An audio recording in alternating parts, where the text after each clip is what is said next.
Hey folks, go away. I'm back. But while I was away, I think I ruined my algorithm on YouTube and the things that I get to watch, because now it's just full of men arguing with women about feminism. Anyhow, this one video that I saw was about a guy. Well, these two people were arguing. They were debating, and it was a very good debate. It was a very honest, sincere, and civil debate. They continuously wanted to make sure that they understood what the other person was trying to say. I thought that was lovely and wonderful and very smart, and made it very tolerable to watch. Sometimes debates aren't tolerable. But anyway, in this particular case, the argument was that feminism is only possible if men use force to enforce women's rights, to protect and maintain women's rights, and to make sure that other people live according to those rights. Now, as the argument went on, it was really tough in my mind to see how they were wrong, how that was wrong. And ultimately, I've concluded that they weren't wrong. But sadly, I think like many arguments, the argument falls apart if you go a little bit further. See, again, the way it was presented was the woman was saying we want equality, and the gentleman was saying, well, you don't want equality. There is no equality, and you don't even really want equality, because at the end of the day, it's going to take a man using physical force, and that it did boil down to that. It will take a man using physical force, otherwise known as violence, in order to ensure your rights are upheld. So feminism doesn't exist without a strong man doing strong manly things in strong manly ways to make that happen. You know, they talked about the judicial system, and the judicial system's fine, but at the end of the day, if there isn't the threat of physical violence, the judicial system really falls flat. It was that kind of thing. Now, as I thought about it, and I thought about it all the 4.5 hour drive yesterday, but I came to a conclusion myself that while this fellow might be right, that rights, and it goes well beyond feminism at this point, while he might be right that our rights are only upheld when people with power, strong people with power and with the means, uphold our rights, it requires us to ask the question, well, if we need these guys to uphold our rights, who is it that is trying to take them away? And according to the same argument, the people who are trying to take them away must be people of strength, or I wouldn't need another strong person to protect me. Therefore, and according to this guy's argument, that must be a man. It must be men. Men in positions of power, men in positions of authority, strong men who are able and willing to use physical force in order to take away the rights of others whom they disagree with.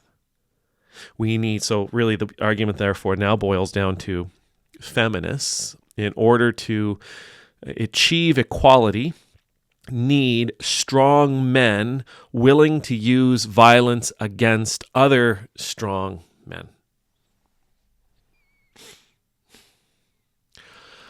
Or those strong men who don't want women to have their rights, who don't want other people to have certain rights, who want things to return to a time and a day when things look like this and that, whatever the case might be. Or those people who basically are the oppressors, could stop being jerks and stop trying to oppress people and stop trying to make people live the way they deem they should live. Stop trying to make people live in a way that is most ultimately comes down to in a way that is most profitable to the oppressor. If we need heroes, to stand up against the oppressor. And the heroes must be men. Therefore, the argument is easily made that the oppressor must also be men. And so there is no solution so long as this cycle exists. Right? There's no solution so long as this cycle exists, because the strong people who knock down the oppressor someday could become the oppressor. The cycle continues into perpetuity this way. Unless the oppressor chooses intentionally, actively, chooses to stop.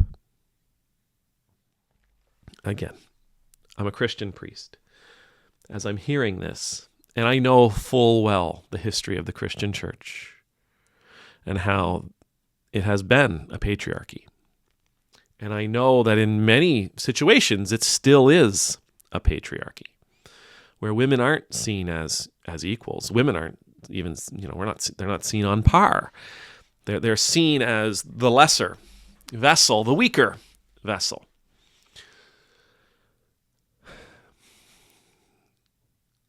It's because we're not following what Jesus actually told us to do. There's a line, what is it? Matthew chapter 5. It's this little known section called the Beatitudes. You might have heard of it. Maybe you have, maybe you haven't. It's this weird place where Jesus sort of takes everything we think we know and turns it on its head. He says, "Blessed are the meek, for they shall inherit the earth." Meek is not weak. Meek is far from weak. Living a life where we are intentionally trying to be meek. Personally, I think that is just the most brave thing a person can do. It is the strongest way a person can live. It is being meek means I recognize that I have strength, but I am being wise in how I use that strength. I know that I'm strong. I know that I have power. I know that I have authority. I know that I have influence. I know that I can make people do things that I want them to do. I know that I can take from people the things that they have, and I know I can do so without consequence in certain situations. But I'm not going to do that. I'm not going to live that way. I'm going to choose to live a different way. I'm going to choose to live for my neighbor as opposed to using my neighbor to live. This is the Jesus way. This is the Jesus way. So regardless of whether or not you're on the approaching life from a feminist perspective or from that man's perspective where feminism needs strong men to do manly things and therefore there's no such thing as feminism except in so much as men are willing to allow you to have it. Yeah, they're talking in circles. They'll be having that conversation forever and a day.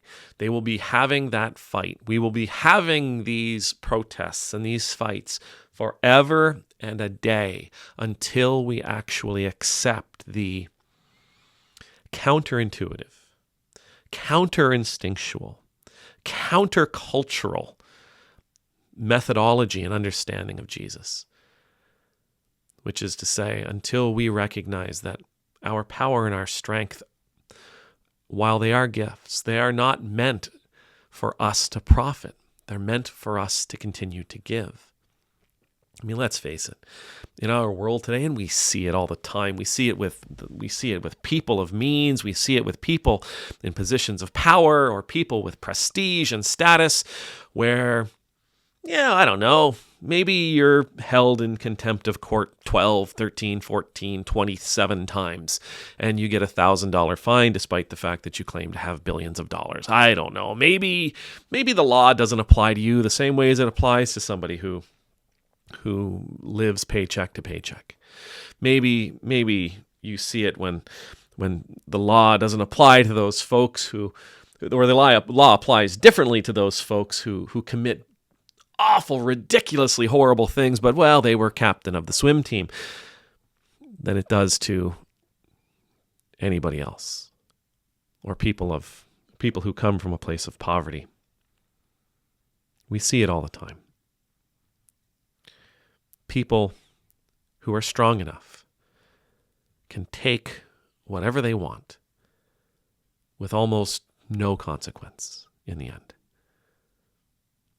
We need people. That's why again, this guy's argument. That's why you have law enforcement and military, because we need those people to stand up and protect us from those who would abuse their power.